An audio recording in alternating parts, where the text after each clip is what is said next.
Şimdi 3. bölümde devam ediyoruz. Hemen sinematik giysin ondan sonra konuşurum. Alice? You'll do exactly what I say if you ever want to see your wife again. I can't tell anyone except my agent Barry. Damn it, Barry, they'll kill her. You're my best friend, and I'm worried that you're not right in the head. The ransom is a manuscript I supposedly wrote that's coming true before my eyes. It happened just the way it was on that page. So dark. I have found Aga be. only a few scattered Rast pages. gitti. I want the entire manuscript. The deadline is in 2 days. I found Mr. Wake's pages.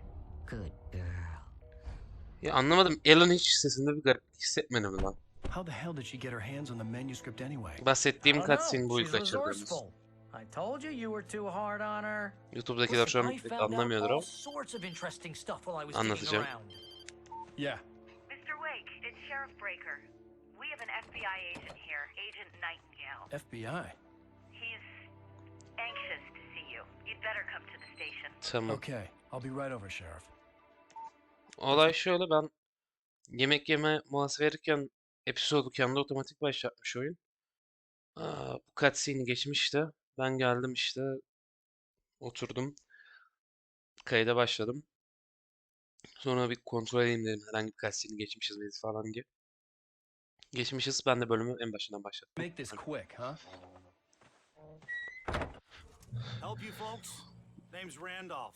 I'm the manager. We're looking for Rose. Works as a waitress down at the diner. Rose, sure. Nice girl. Who wants to know? I'm Alan Wake. The writer, huh? I heard on the radio you were visiting. Well, I'll show you her trailer. Hadi. Rose, she's a nice girl. Always pays her rent on time. As I was saying, Al, I found all sorts of weird stuff from the local newspaper's archives. This place is crazy. Disappearances, mysterious deaths, urban legends come true, and get this, most of this stuff takes place around Cauldron Lake. Well, you ain't wrong, mister. The Indians thought the lake was a doorway to the underworld. I'm the God-fearing type myself. I don't hold with that sort of thing. Yeah, okay. Anyway, there was an island there owned by a guy called Thomas Zane. Now, some of the articles I found about him make him out to be a famous writer, but I ran a bunch of searches, couldn't find a single thing he wrote. Zane was heavily into diving, so much so that the place came to be called Diver's Isle. But the volcano under the lake erupted in 1970, and Zane went down with the island. Yeah, how about that? It was there in the morning, as if it had fallen from the sky. But it would take a tornado to lift something like that. We're damn lucky it didn't crush any of the trailers. Öylesiniz abi. De burada yaşanılmaz be adamlara bak. Burada yaşayan bordo berelidir. Net. Aç şu kapıyı. Sikeceğim, ne kadar yavaşsın ya. It gets better. A local girl, Barbara Jagger, drowned in Cauldron Lake just a week earlier. They were lovers. Sure, Jagger's a local spook story. The Scratching Hag comes for you in the dark. Childish stuff like that. Anyway, Al, I'm just getting to the best part. All of the articles about this stuff were written by Cynthia Weaver. I asked around, and she's that crazy bag lady you met. What, the lamp lady? She can be a little loopy, but she's not homeless or anything. Yeah, anyway, she knew both Jagger and Zane before they both died, and she had some kind of a breakdown.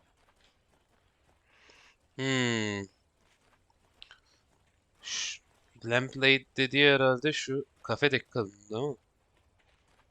Yürü be abi sen de. Etrafa bir bakalım. Termos marmos. Aman çok da önemli değil gerçi. Şunu 5 saniye başıboş Well, bırakınca mister, this here's yürümüyor. Rose's trailer. Ha termos Mind me içeride. asking what you want with her? We're just here to talk to her, pal.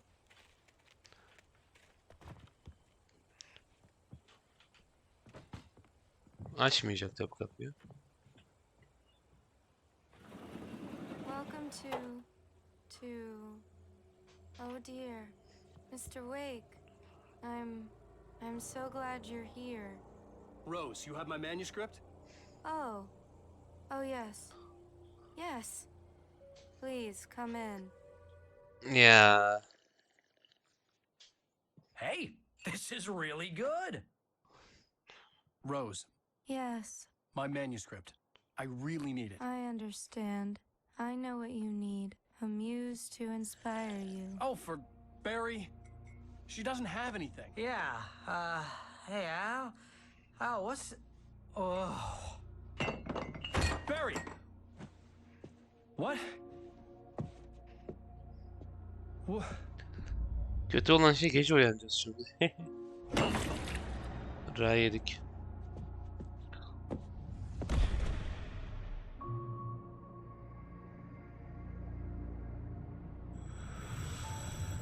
It's coming for you, hiding in my barber's skin. I'm too weak to stop it. You must turn the lights on. I promised I'd come visit you and your lovely wife. You must finish what you started. I insist.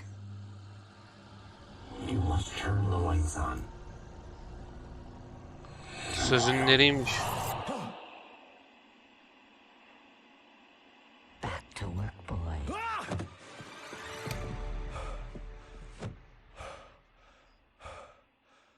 Ziyarete geldi herhalde.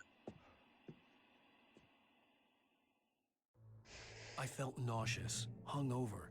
Only anger kept me going. I can't tell reality from dream anymore, but it seems I have an imaginary editor to help me. She's an old woman in a funeral dress. I call her Barbara Jacker. She's very strict. I'm writing faster and faster. My manuscript is being heavily revised. The edits are getting very aggressive, and each day there's less of me and more of her. I hate it, but I know she's right. She promises me I can save Alice this way. She knows more of this than I do. About the complex incantation I'm attempting. About this place. She's worked with another writer under similar circumstances, Thomas Zane. The genre of the story seems to be shifting. It's turning into a horror story. I'm getting close. I can feel it. Rose took a day from me. I had less than 12 hours left to meet the kidnapper. All I could do was get Barry into the car, work something out once I got on the road. Barry was out of it. He was way too heavy to carry. You're right. I deserve more money. I'm so handsome.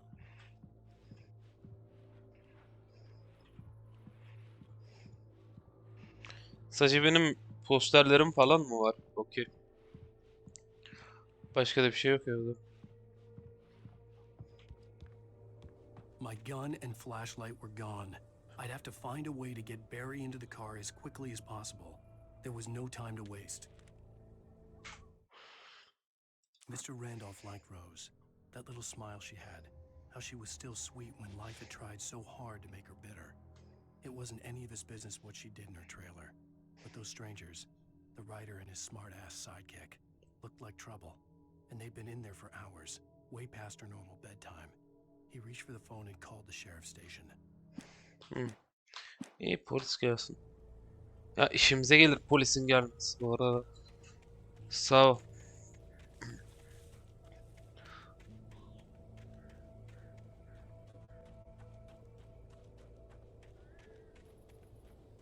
Ya silah milah yok mu burada ya?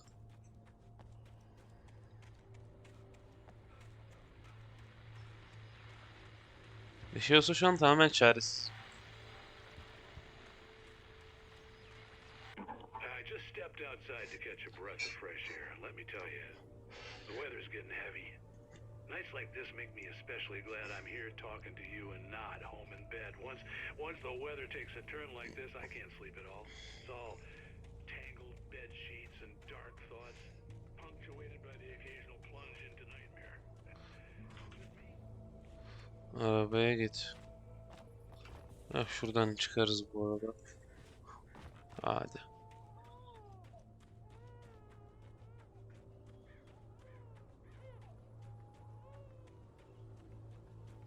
Oh, you're gonna get it now. God knows what you've done to that poor girl. This is Agent Nightingale, FBI! Get him up, Hemingway! You're under arrest. You move a muscle, I'll unload right in your goddamn face! Stay right where you are, Slade!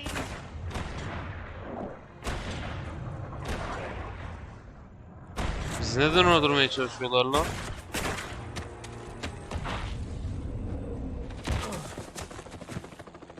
What are? I'm standing right here, you goddamn maniac!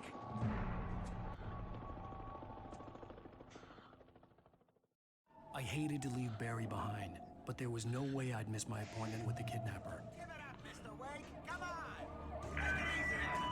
Get after him! Don't let him get away! Move it! Move it! Move it!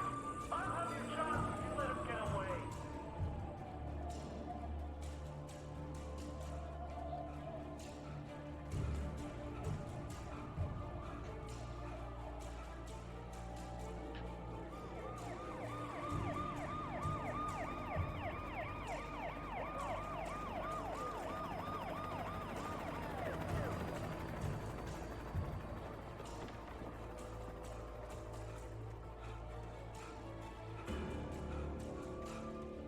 Stop running! We have the suspect in sight! Görmedim.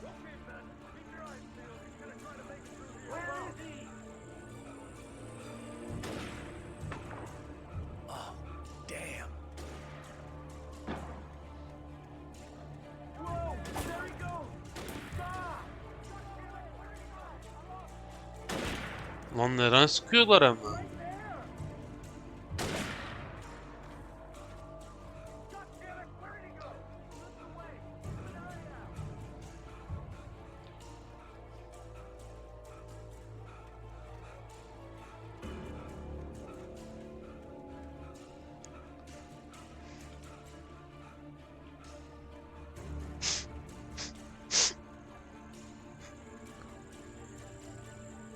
Ya buluşmam var artık beni salarsanız. He's gone! Come on, guys! We need to head him off!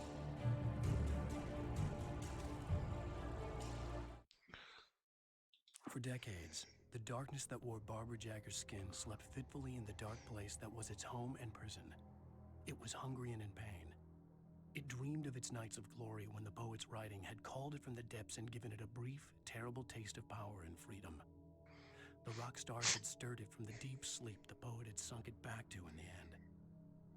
When it sensed the writer on the ferry, it opened its eyes. Has.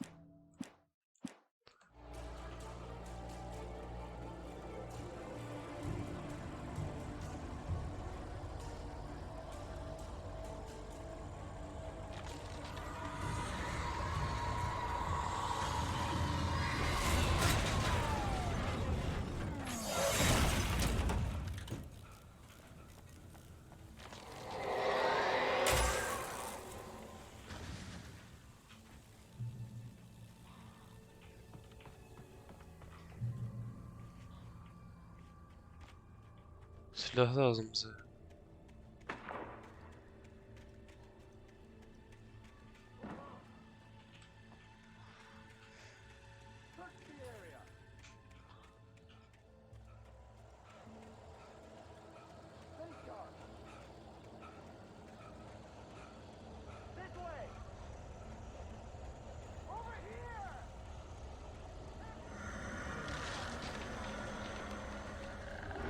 Polisle fight atıyorlar da.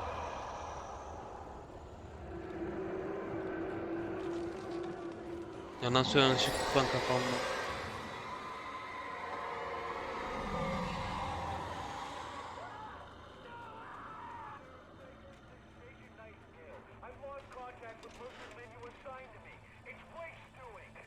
This horror was everywhere I went, circling me.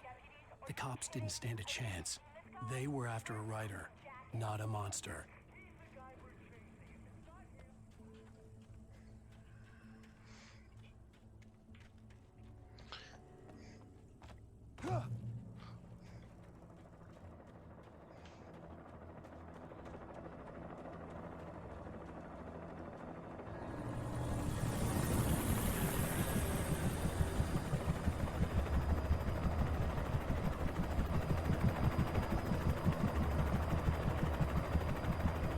Kaçmalık bir şey yok. Işığı tam tersi bizim işimize gelir.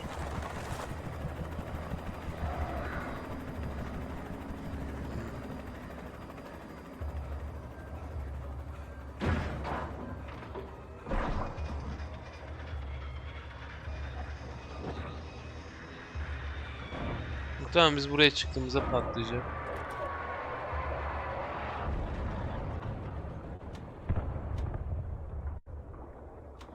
GG.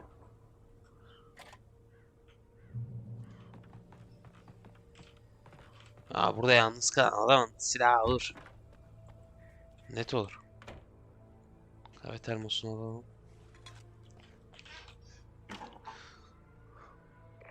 This is James. Mulligan, Thornton, come in. Over.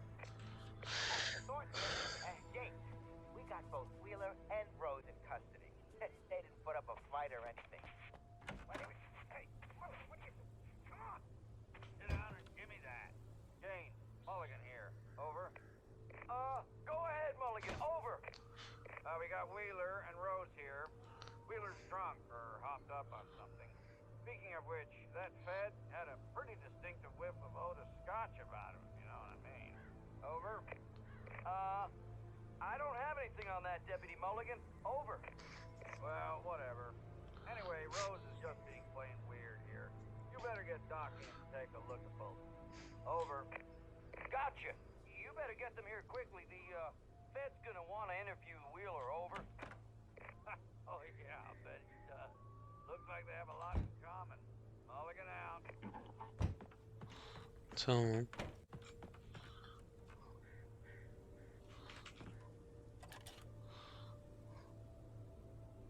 I could see the lights of the radio station in the distance. Oraya gideceğiz.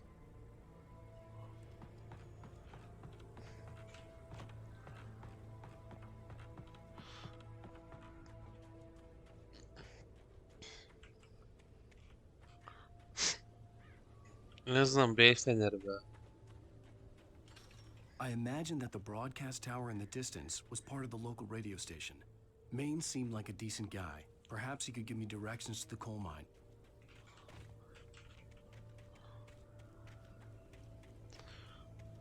Main şerefsizin ta kendisi falan da olabilir. Unnatural shadows clung to the gate. The darkness that was after me was trying to stop me. I wouldn't get through without a light. There was no power to the searchlight. Bunu nasıl açacağız? Termos alalım.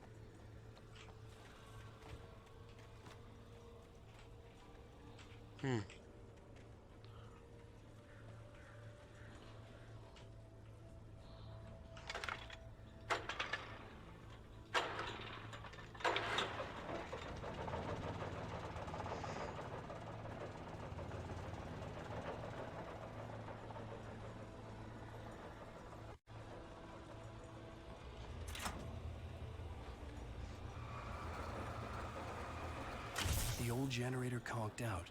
I'd have to see if I could fix it and try again.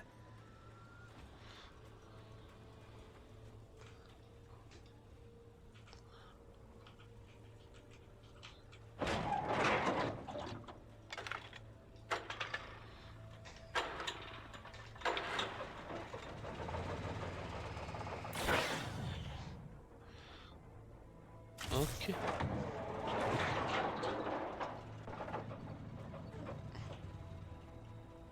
Bozuldu tam artık. Neyse, işimizi gördü ya, o da hesap. Let's go boy. Aşağıya doğru ineceğiz şimdi. Okay.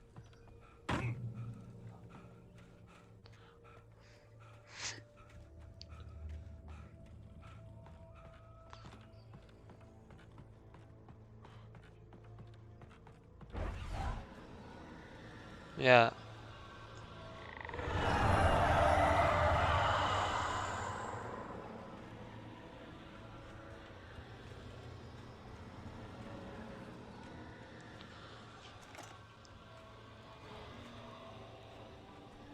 El fenerimizi aldık. 5 bataryayla.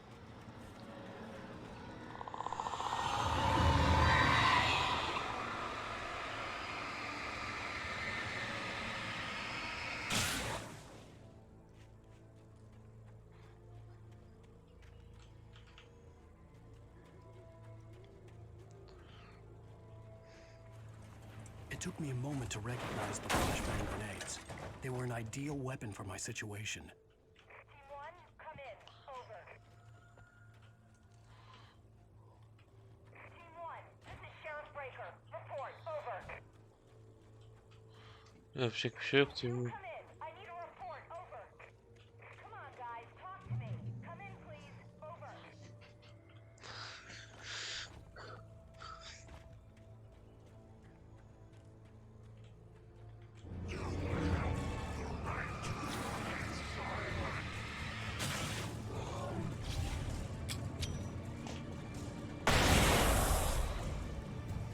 Direkt öldürdü lan flash bombası hepsini falan.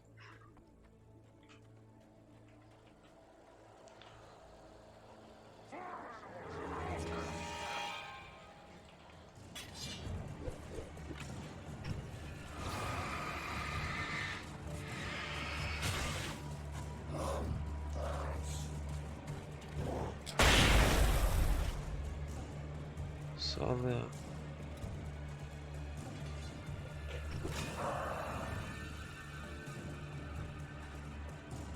Bana tabanca var.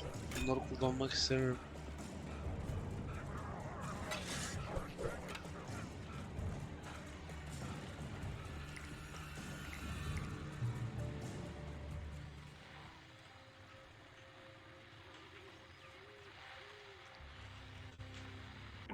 And here's another call. You're on KBFFM with Pat Maine. It's Milt Peabody, Pat. What's on your mind, Milt? Well, I live near the trailer park, Pat, and there's a big ruckus going on over there. Well, that's just up the road from me, too. What's going on, do you know? I don't know, but there's a bunch of police cars there, lots of sirens, helicopters buzzing around, and I think I heard some gunshots. Gunshots? Yes, sir, like from a pistol. So can you find out what's going on? Because it's just next door and they're popping off guns there. Ne olduğunu biz biliyoruz da. An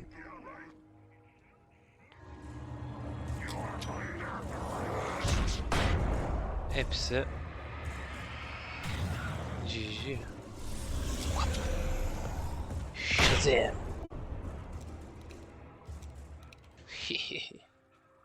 Ölüyorduk az kalsın.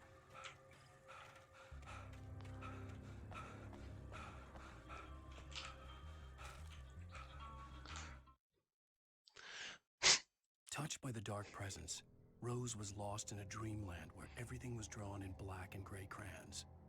The old lady had promised her that all her wishes would come true. She would be Alan Wake's muse. She was smiling so hard it hurt her face. She crushed a bottle full of sleeping pills into the coffee. Deep down inside, she was screaming in terror.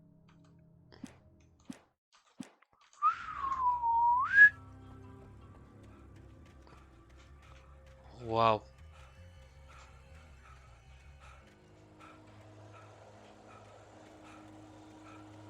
Bu karanlık bayağı zeki o zaman. Manipüle falan ediyor baksana herkese. Ama böyle süper güçleri var bunlarda. Hani sadece şey değiller.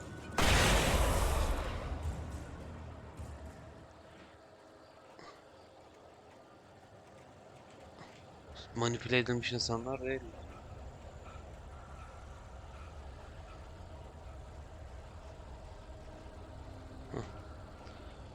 Buraya git diyor. Güveneceksin ona kardeşim. Oh shit. Ya alan. Her birine birer tane atmadık. Bir tane fazladan attım, kötü oldu da.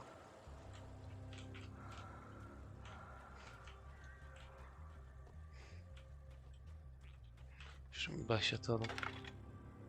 Ne park yazıyor? Alone Park mı yazıyor? Ne yazıyor? Trust no one in the dark. Okay.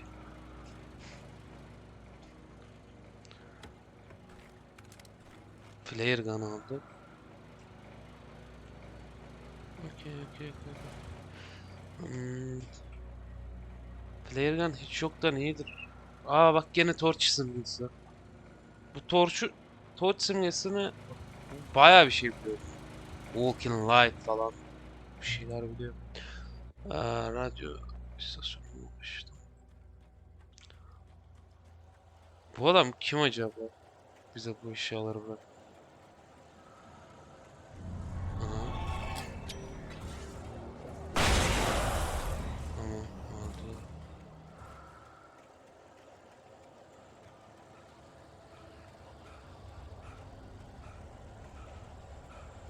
Silahımız olsa keşke indireceğiz de bunları da. Flash bombası mı var sadece? Ya flash bombası veriyorsun da adam hemen de kullandırtıyorsun ya.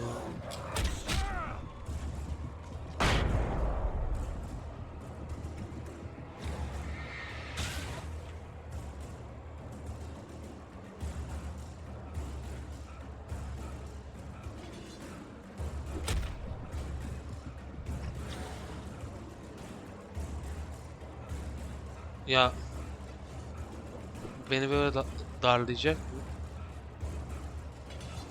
Öldürmek istemiyorum adam. İşte git.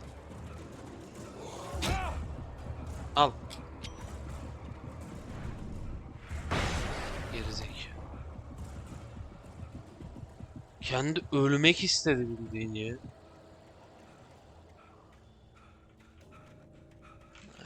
Akıl nizam yok ki. Neyse gidelim. EBS'nin burada mı? O, buna direkt atmam lazım. Buna direkt 2 Oha. Flashbang adamı etkilemedi lan ilkinde.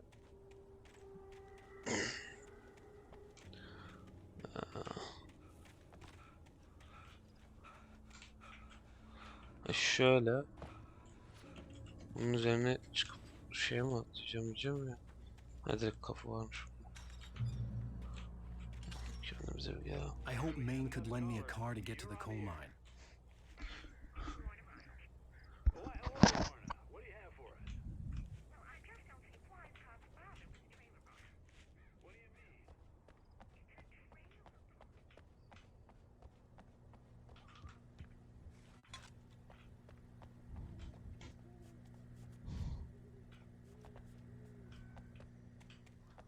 Silah yok.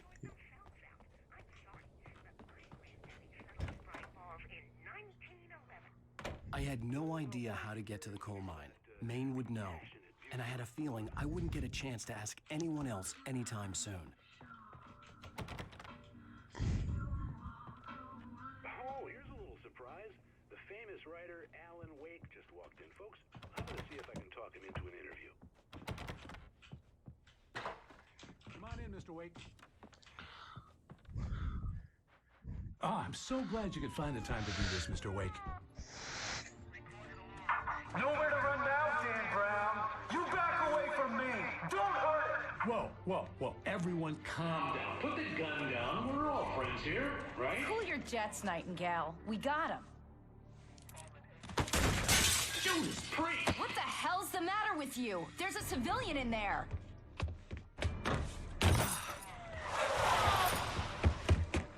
Ne yapıyor lan bu?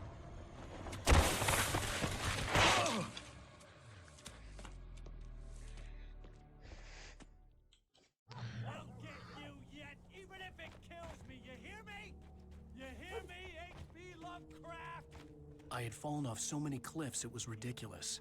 That's what you get for naming a book The Sudden Stop. It was probably good I hadn't had the chance to tell Maine where I was going. I'd have to lose the cops and find my own way to the mine. Nightingale stared through the broken studio window into the dark woods. He turned around, started to walk out, but Maine grabbed his arm. "Young man, you almost shot me. You don't shoot off rounds at people like that. What's the matter with you?" Nightingale shook his arm free, marched out. His cheeks burned with rage and humiliation. Hasta piç. Ya konuşsalar konuşacağız ha. Adam hani konuşmamıza izin vermiyor. Direkt sıkıp öldürmeye çalışıyor. Full. Açıklama şansı vermiyor, bir şey vermiyor. Eee,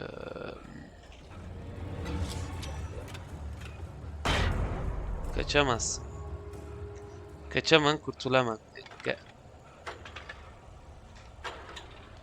Hadi çalışsan artık ya. Ver ver. Ver işaret falan. Alacağım sonunda. Lütfen bir gelsene. Neredeydin?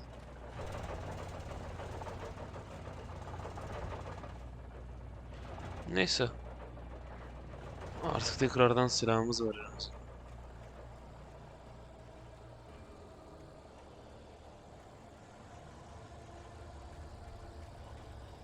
Ya, burası gitmemiz gerekiyor.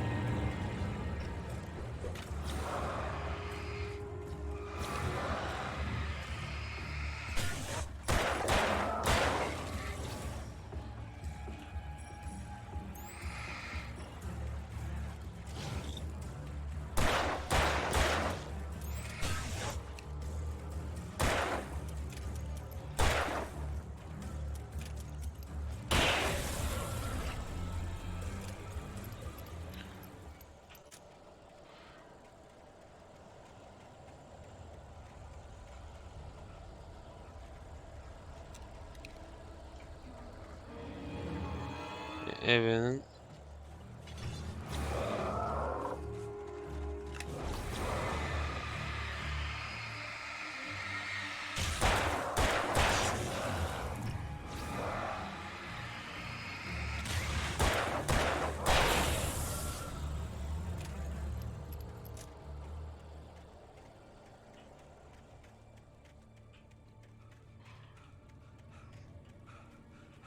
umarım sonunda sadece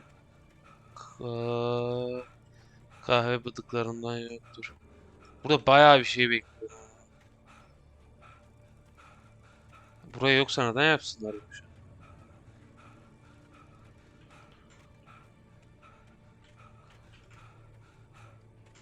Loot lazım bize.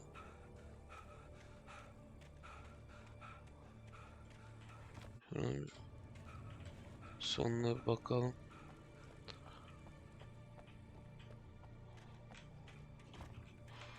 Üç mermi ne ya?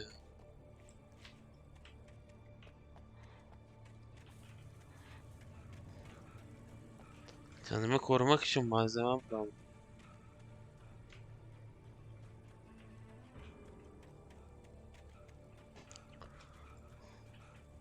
Şurada biri saldırsa sadece çığlık atacağız lan artık.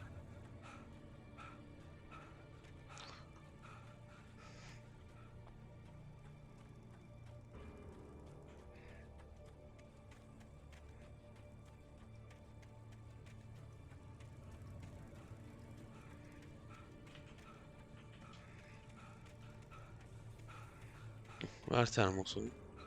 Bu termos bayağı uğraştırır. Ondan sonra da yol devam ediyor.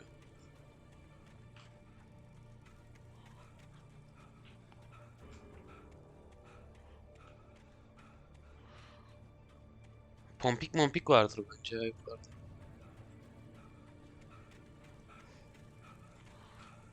Yoksa bak... Ha. Burayı göstermiş de. Biz yanlışlıkla gelmiş bu.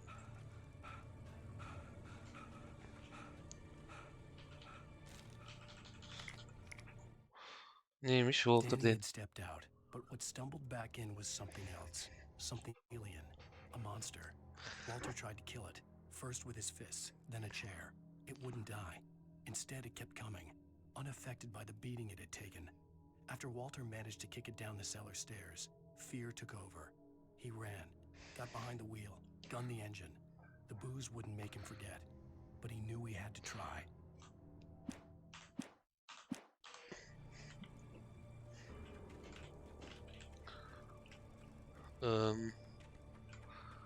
Bu kadar değildir ya vereceği şey.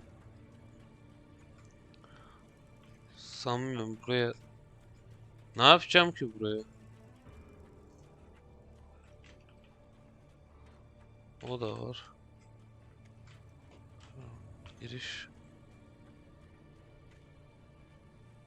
Giriş yok. Girsem mi de item mi? Lan bir item için geldim ben sadece ya.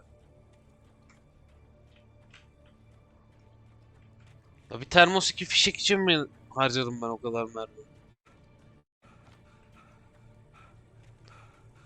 Ama 3 mermim var. Ulan bir tane öldürebilirim sadece.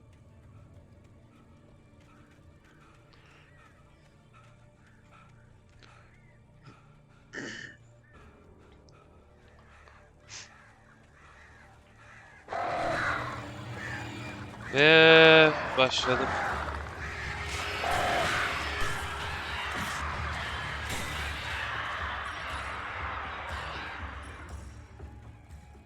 Buradan inişini oyun düşünmüş mü ya? Bak geri geliyorlar ama.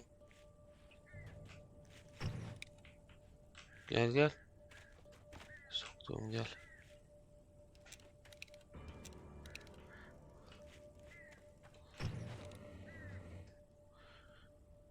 Geliyorsanız gelin.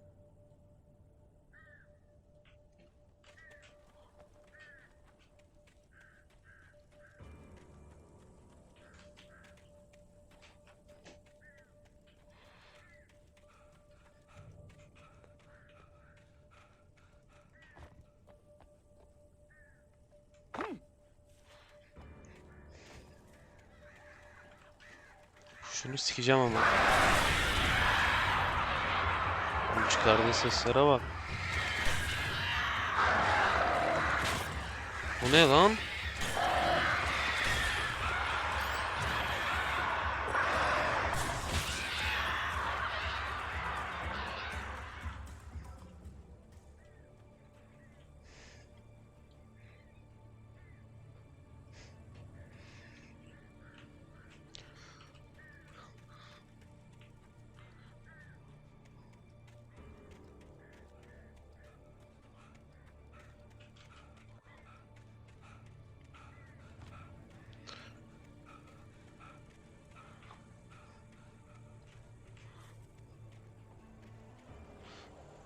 Başladık.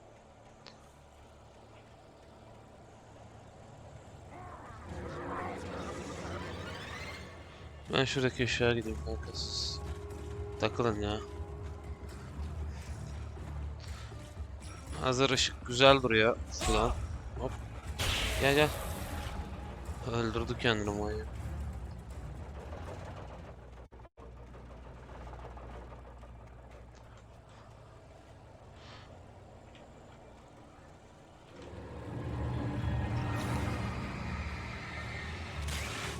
Yani Honorable yaptım da sıksam mermim kalmış hep. Gel gel vur.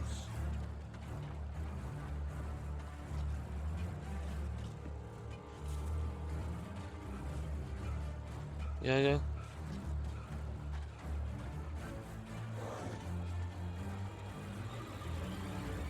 Gel.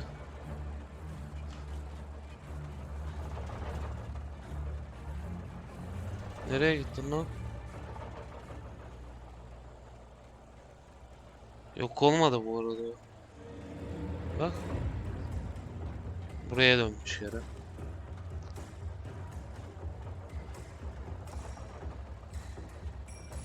Gel gel. O illa buraya geri dön. Öldürmem lazım. Tipe bak.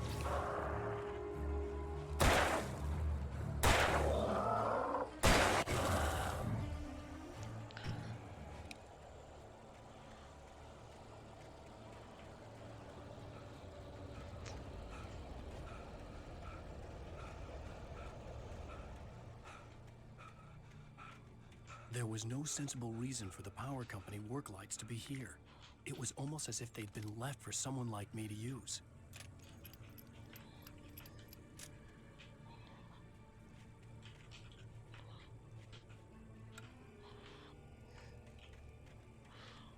Hı.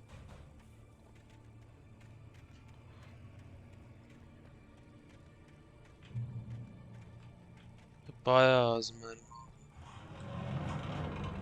Pompik pompik pompik.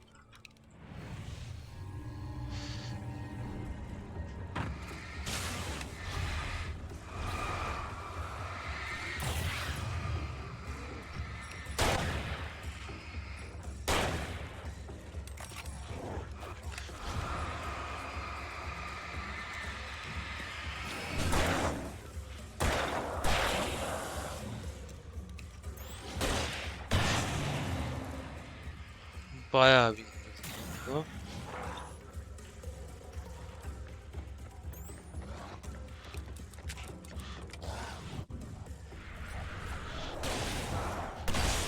Hadi eyvallah beyler.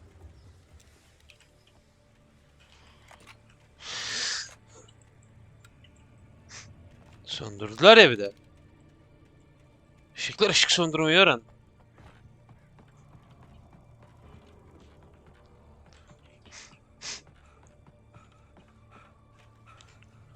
Bayağı ağır geldi.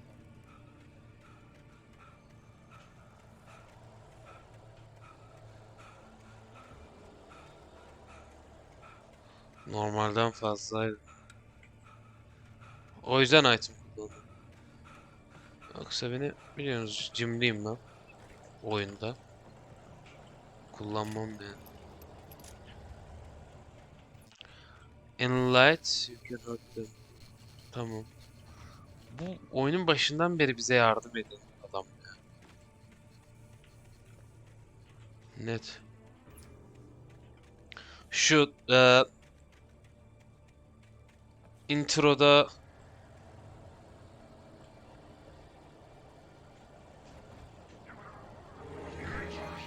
yardım ediyor diyor.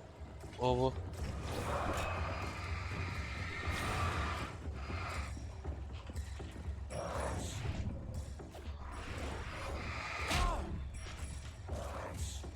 Oğlum beni şamar olanlarına çevirecekler burada.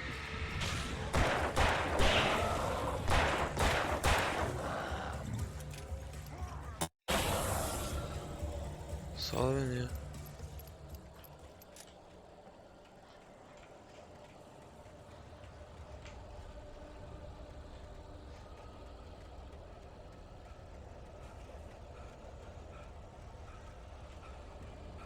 Koştum da neye koştum? Geldiğim yere gelmişim zaten.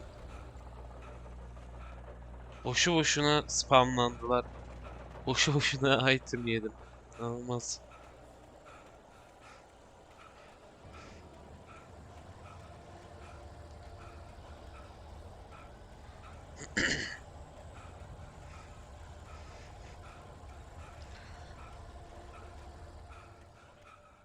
Benim flashbang'im var bir tane son.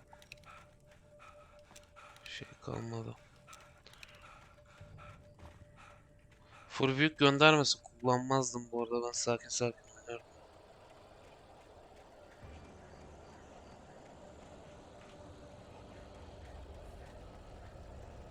Ama full büyük gönderdi hani.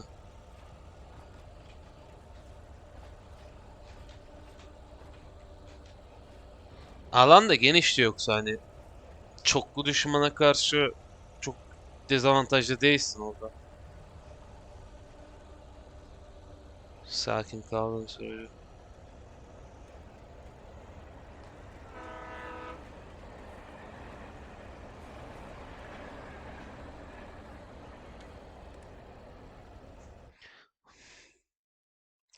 Sarah trusted her gut, and her gut said Agent Nightingale was an asshole.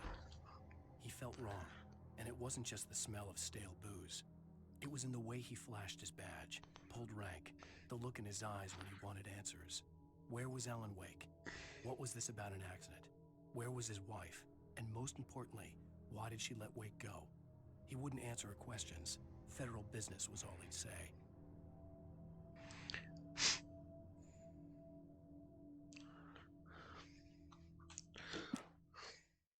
Sarah trusted her gut, and her gut said Agent Nightingale was an asshole. He felt wrong, And it wasn't just the smell of stale booze. It was in the way he flashed. Ne federali ya. Ne yaptık oğlum biz? Writers sadece ya. Vay amına koyayım. Garip garip varlıklar kitaplarımızla ilgileniyorlar. Buraya geliyoruz, onlar uyanıyorlar falan. Garip. Tren deposuna ulaş. Hello? The most stubborn man I've ever met. Alice? Alice? Alan. Alan. I'm so afraid. Keeps me in the dark. Please help me. I look at you, Alan, and it's not you. Something else. Looking out from behind your eyes. Biz mi? I'm here. Nasıl ya? I'm so alone here. It's all gonna go to hell. You need to be careful. Cooperate. The connection had been terrible, but that wasn't the only thing that hadn't been right with the call. She sounded wrong somehow. But she had called me.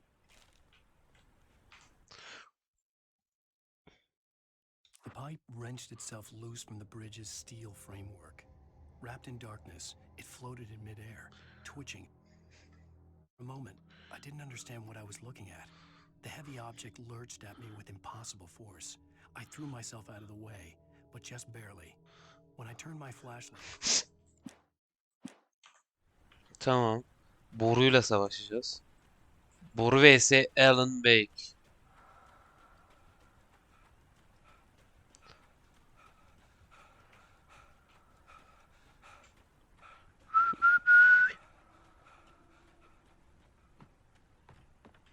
Oh oh oh sonunda. Ammo. Eman eman eman eman eman eman. Bir de termos bulsak şurada bir yerde. Şöyle bir sağa sola fener tutalım.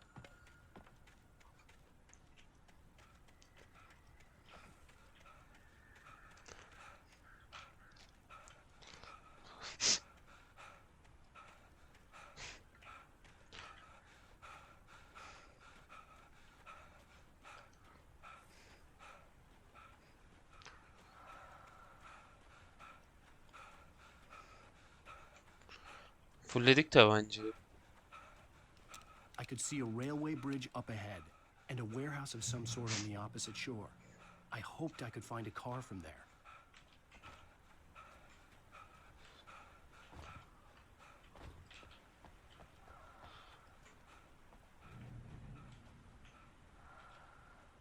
Aha burada saldıracak bize boru.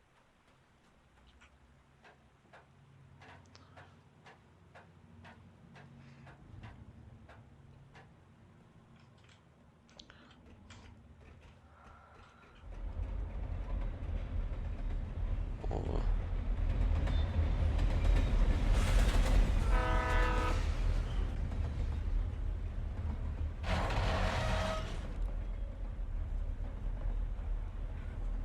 Güzel fake. Güzel fake.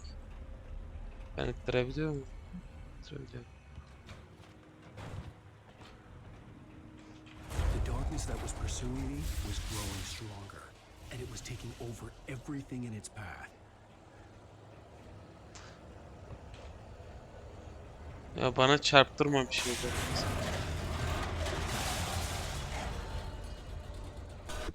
Benim kemanı dojlayamadım ama. Ha bir tane değilmiş zaten. Dojlayayım diye mi gönderiyorsun lan? Ananın. Bu ne? Dojlamam lazım, çok pis vuruyor. Sort on the opposite shore. I hoped I could find a car from there.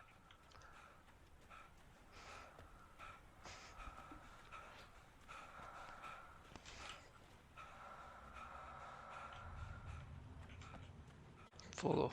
Okay.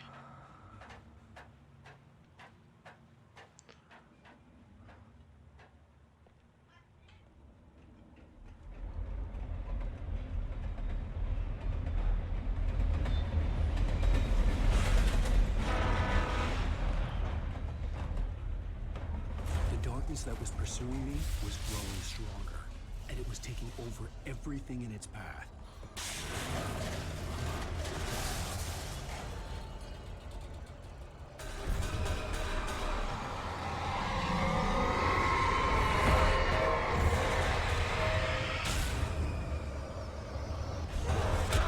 Oğlum bu ne?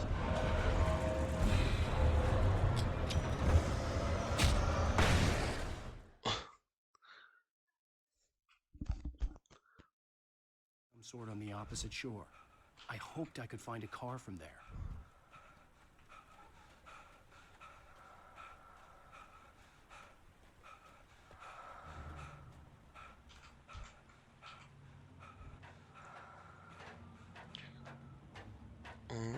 Flare alayım. Çünkü flare'sız burası geçilmez. İmkanı yok. Yani boşa çabalıyorum. Neyse üçüncüden anladım. Oğlum bu ne? Baksana.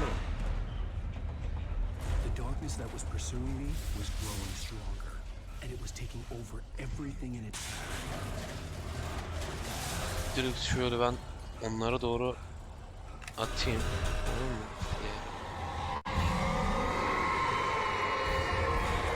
Geçemezsin ki flare'ı. Tamam mı?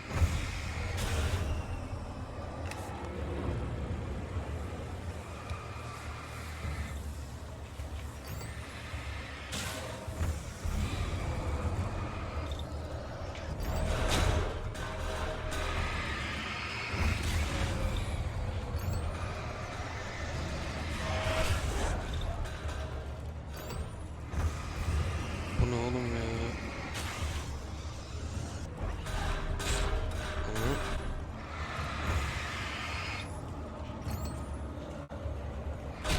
Ya sal da öldüreyim şunu.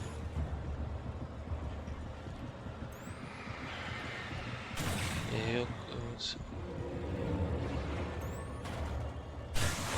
Mükemmel.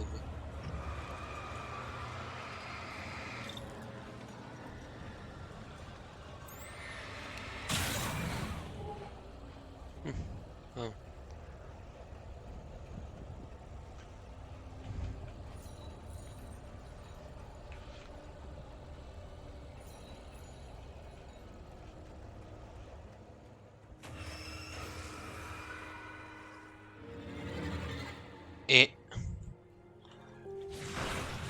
İnşaat filmine döndü ha.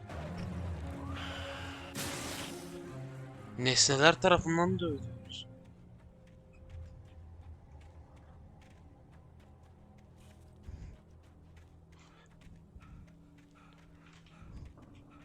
İnşaatçı Meo Usta'nın Haunted malzemeleri anası. I slammed the door shut right in his smug face. He pleaded for me to open the door. True to form, the asshole actually thought I would obey. I had no sympathy left, no guilt either, not for him. I took a moment to savor the scream. I bet I had a smile on my face. It was all that I had time for. The dark presence was inside the lodge with me. Ne loji ya? As a teenager, just starting to get interested in writing, Stephen King had been a source of inspiration to me. I thought about all the inanimate objects that had come to life in his books. No one is safe in a good horror story. Certainly not the protagonist. That's what makes them fun. This was anything but. The darkness could possess anything, and it was getting closer.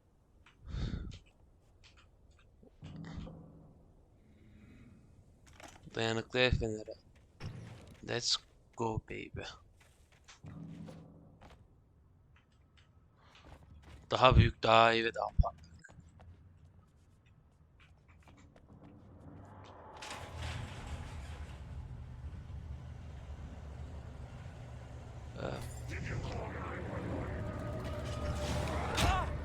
Ya gelin. Gel gel.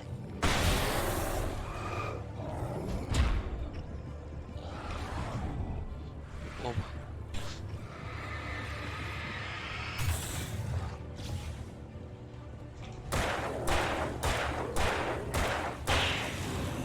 Boom.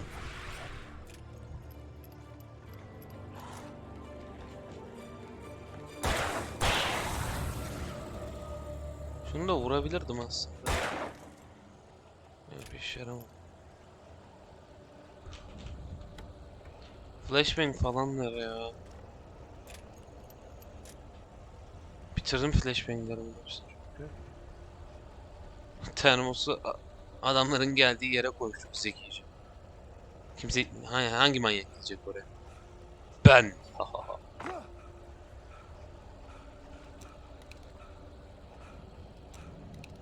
Consumable'larımın hepsi bitti. Hiç iyi değil. Burada vardır bir şey.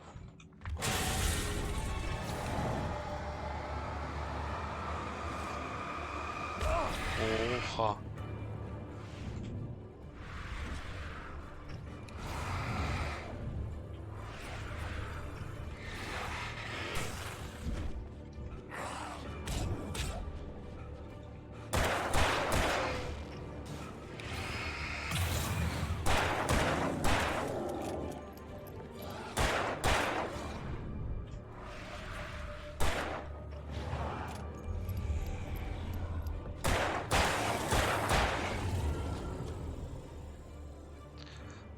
Güzel yerden çıktılar. Korktum, panik oynadım. Adam akıllı, o yüzden bir şey yapamadım ve çok pis mermi harcadım. En az 4-5 tane vurmuştum. In light you can hurt them. Okey ama o bilgiyi biliyorum zaten, sadece bunu söylüyorsun. Bana loot box falan bir şey söyle. Please do not recycle fragile. Okey. Bir şey yok. Belki yazılı olarak gelmiştir diyecek.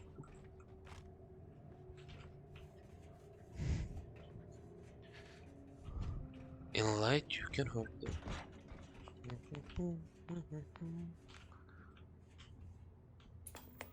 Şu değişik. Night Springs.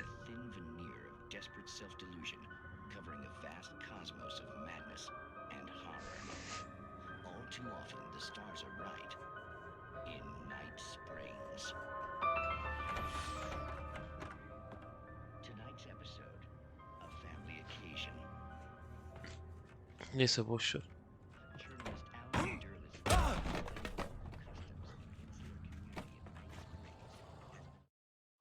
Onu istiyorum ben. Kayıt noktamdan geri ver bana. Alacağım onu.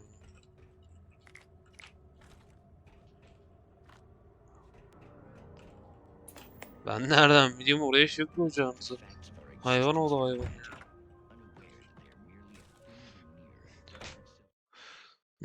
The darkness surged towards me, sucking everything loose from the ground into its depths, tugging at my clothes. I saw the flare the kidnapper had dropped and threw myself towards it just as I felt my feet leave the ground. The darkness embraced me with the force of a tornado. Somehow I managed to light the flare. The darkness roared and cast me away. I fell toward the dark waters of the lake far below.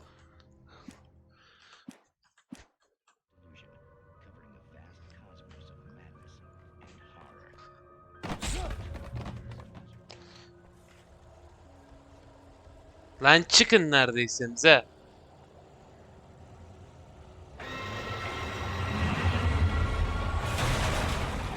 Benim ama. Hangi korku filminde bu var ya? Hangi filmde bu var ya?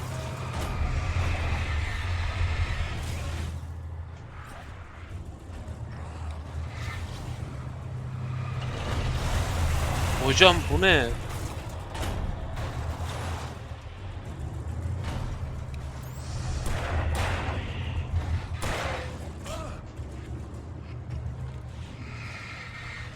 Sal beni. Hı. Ne olmaz.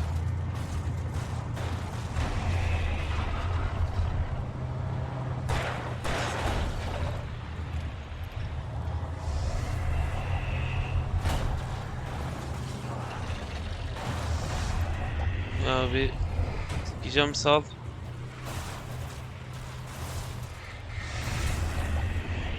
Şu minikleri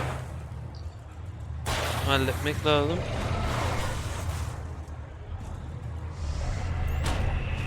Oha. Nasıl hasar vuruyor?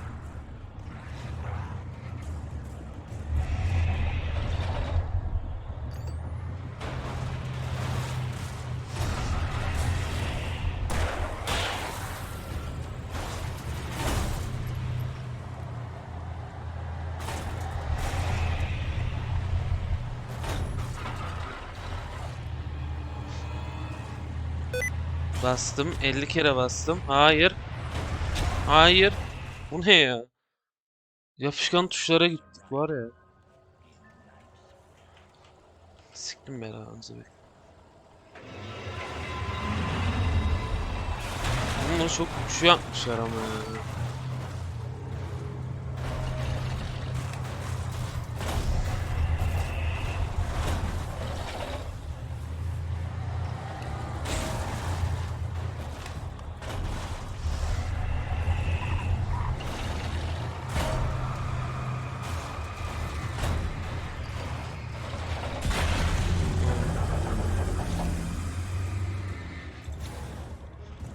En başından yapmamız gereken şeyi yaptık.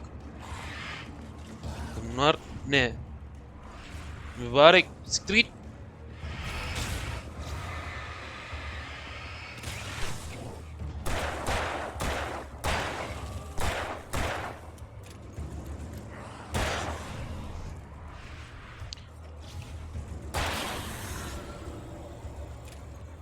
Haha boy.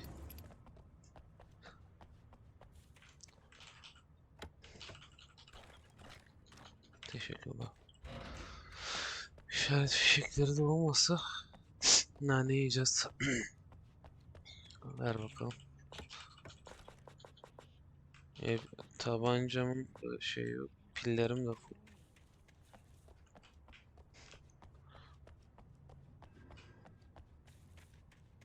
Bayağı loot da varmış ama.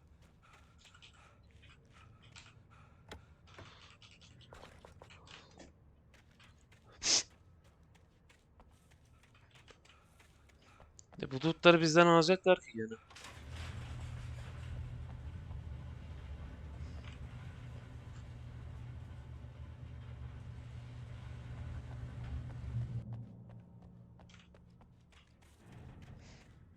Termos gözümüzden kaçmadı.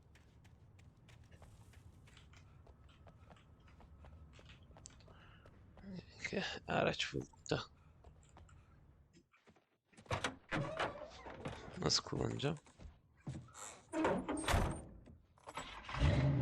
Üzerinde anahtarlar mı I bırakmışlar? had never been this glad to see the sunrise. I had a couple of hours to get to the coal mine.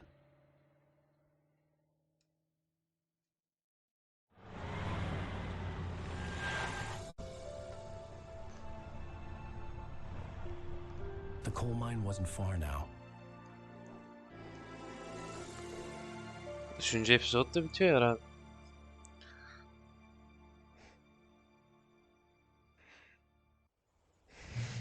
Yok. Today, I would meet the kidnapper, and he would give me Alice. I wouldn't give him any other choice. A drowning man will clutch at a straw. Little by little, without realizing it, I'd come to believe that the story in the manuscript was coming true. The current of its narrative had taken me deeper and deeper into dark waters. Alice had been taken from me. Barry was probably in jail. I was a fugitive from the FBI. The whole world taken over by the dark presence was trying to destroy me. It all felt real, but it matched a textbook case of insanity.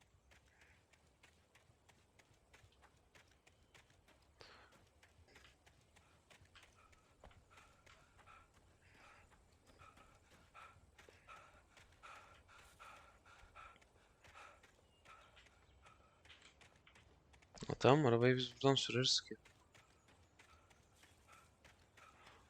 Bırakmama gerek yokmuş.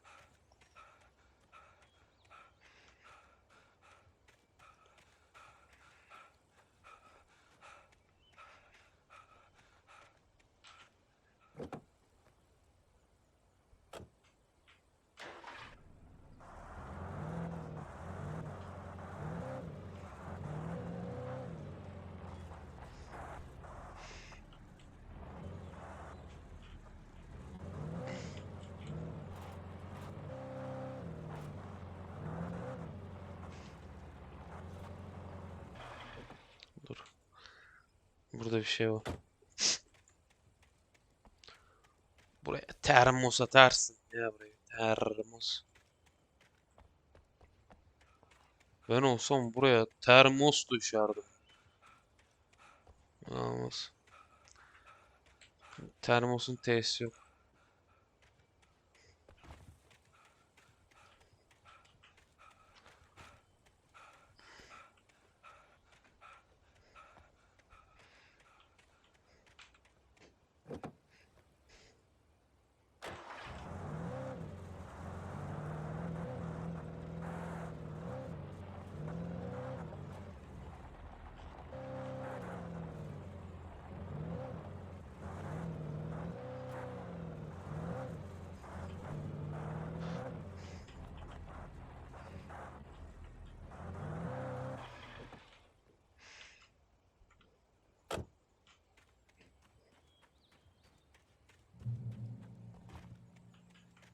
Bu arabaya geçebiliyorum. Tamam.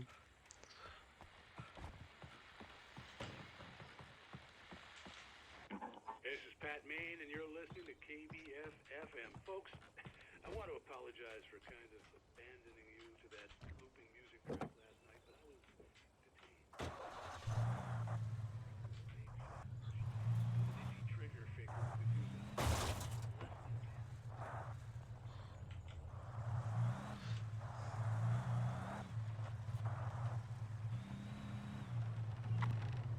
Biraz da başkalarının arabasıyla gidelim.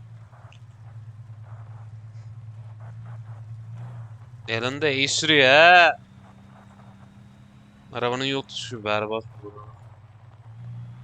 Baksana sağa sol durmuyor.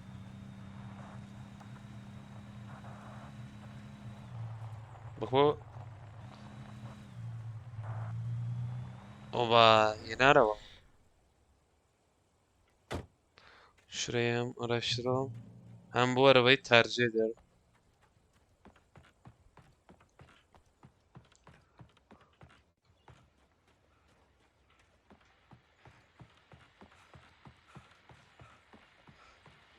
Ha oyun başına geldik lan ta. Welcome back to KBF FM. Hope you enjoyed that tune. Now, Doc, you were talking about life and finding that special someone, that soul. Bu doktor da hep geliyor. Hadi bunu soralım biraz. Maşallah hepsinin de anahtarı üzerinde.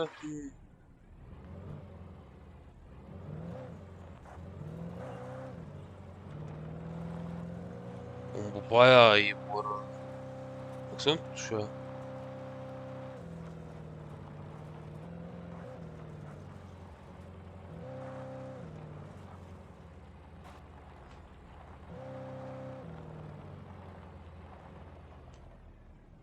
I was early. I was supposed to meet the kidnapper at noon in the main building. The coal mine was quiet. It was a museum now.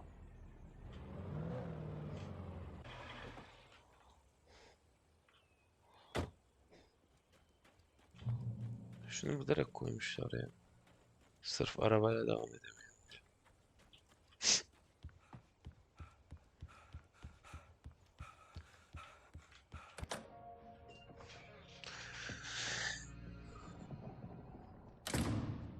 I didn't want to go outside.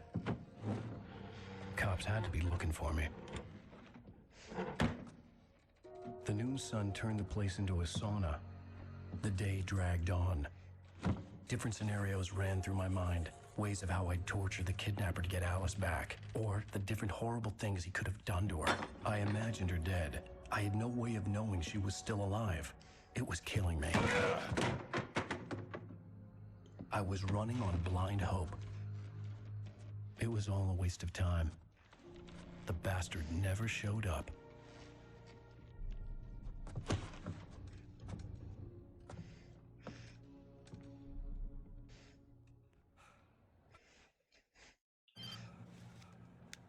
Wake, Where the hell are you? change of plans. You know where Mirror Peak is? It's a big mountain north of where you are. You follow the path from the mine, you can't miss it. There's a lookout point there. I'll be waiting. I'm through being jerked You around by want to you. see your wife alive? Because if you do, you better watch what you say to me. Do we understand each other? I want to talk to Alice. Yeah, and I want the manuscript. Don't keep me waiting, Wake. Hello? Hello? Ah! I'm gonna kill him. I had to get to Mirror Peak. Gidelim de kapı kapalı be.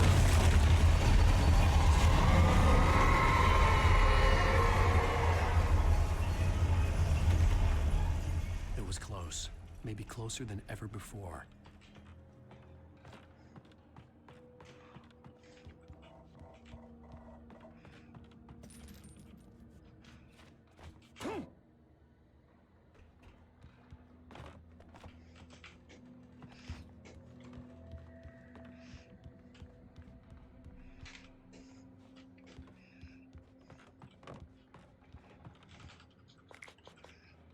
Oğlum sabah olmayacaktı zaten değil mi? Sabah olamazdı zaten değil mi? Şu an.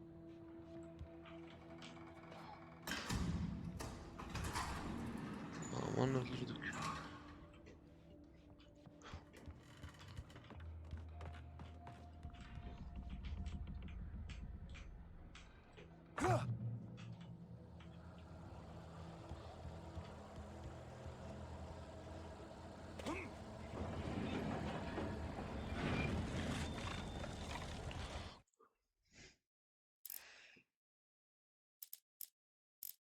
When Thomas Zane fell for Barbara Jagger, it happened fast. She was young, vibrant, and beautiful, full of life. He had never been a very happy man, and without any seeming effort, she had changed all that. Zane felt good for the first time in his life. Everything she did was another piece of a jigsaw puzzle he hadn't even known he'd been missing. And best of all, she made the words flow. Barbaro'nun ilham perisiydi. Bizim de hayatımızı sikiyor. Ne kadar convenient. Convenient.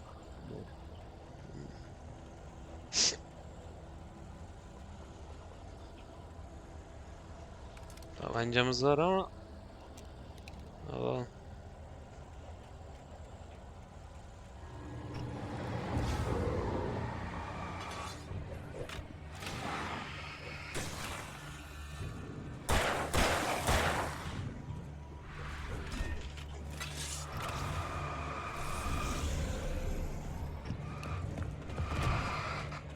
Come on now. Come on. Öldük. Come on. Kim böyle come on diyordu la? Neyse. Ya. Hop. Düş bakayım.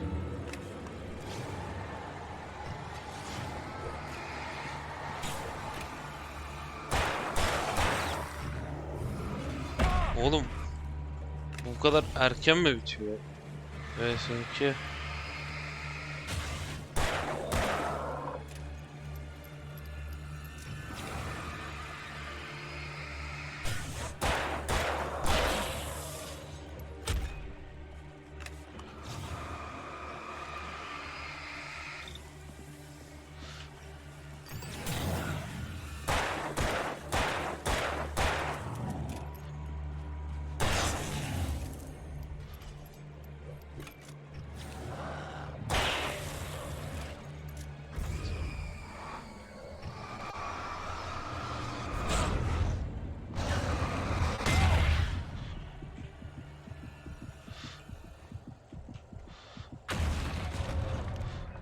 Benim amı ama üzerine bir şeyler fırlayıp durmasın artık be. Şuradan alalım tabanca mermisi göre.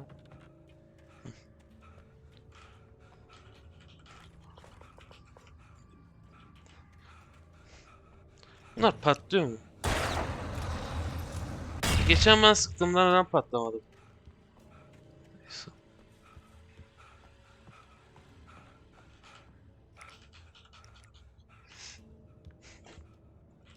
İki de flash bombamız var.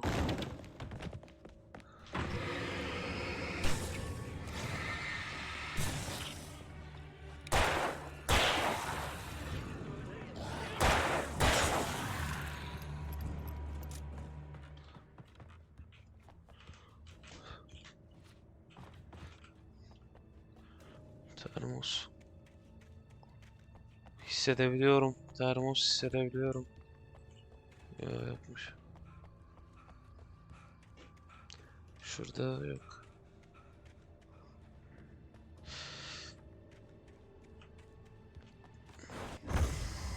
Benim ne çarpacak bana?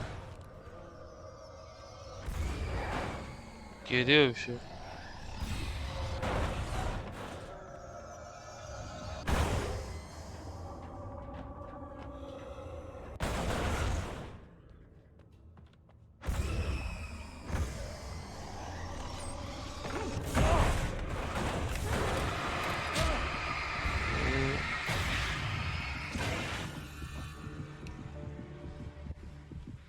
Bu neydi ya? Beni attığı durumun içine baksana.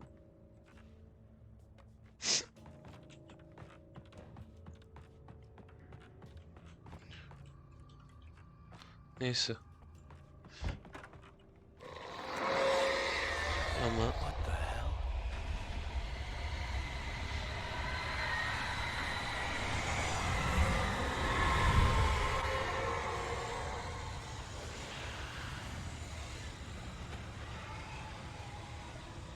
anladık güçlüsün ya.